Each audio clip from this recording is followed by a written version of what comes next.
কোরআনের বিপক্ষে দাঁড়িয়ে কোনো সুপারিশ দিবেন আর বাংলাদেশের মানুষ মেনে নেবে তা কখনো।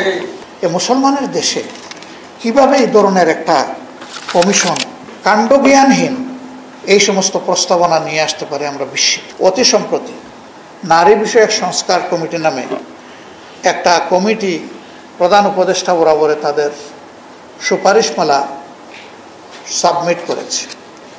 আমরা বিস্মিত হয়েছি। আমাদের বিদ্যমান কালচার, তাহজিব, তামাদ্দুন এর সম্পূর্ণ বিপক্ষে গিয়ে তারা কিছু সুপারিশমালা এনেছেন। এগুলা বিবেচনা করার তো প্রশ্নই ওঠে না।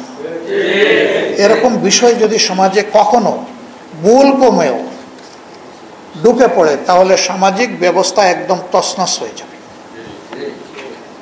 আমাদের একটা পারিবারিক সুন্দর ব্যবস্থা আছে, সেই ব্যবস্থায় চরম আঘাত আসবে। শুধু তাই নয়, তাদের কিছু কিছু সুপারিশ আল্লাহর বিধানের বিপক্ষে দাঁড়িয়ে তারা পেশ করেছে।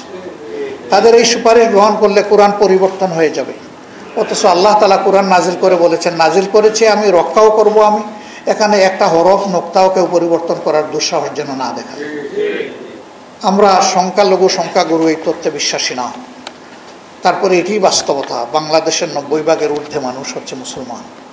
এ মুসলমানের দেশে কিভাবে এই ধরনের একটা কমিশন কাণ্ডজ্ঞানহীন এই সমস্ত প্রস্তাবনা নিয়ে আসতে পারে আমরা বিস্মিত।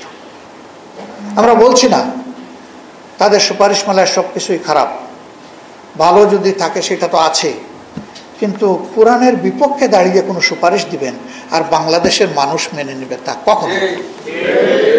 এই জন্য আমরা ওই রিপোর্ট প্রত্যাখ্যান করিনি, আমরা ওই কমিটিকে প্রত্যাখ্যান করেছি।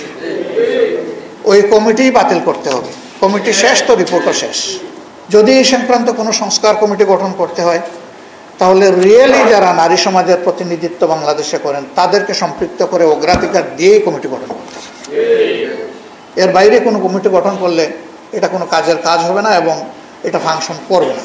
সরকারকে এই মেসেজ ইতিমধ্যেই দেওয়া হয়েছে, আশা করি তারা বুঝতে পেরেছেন এবং তারা সেই ব্যাপারে পদক্ষেপ নেবেন, এটা আমরা আশা করতে চাই।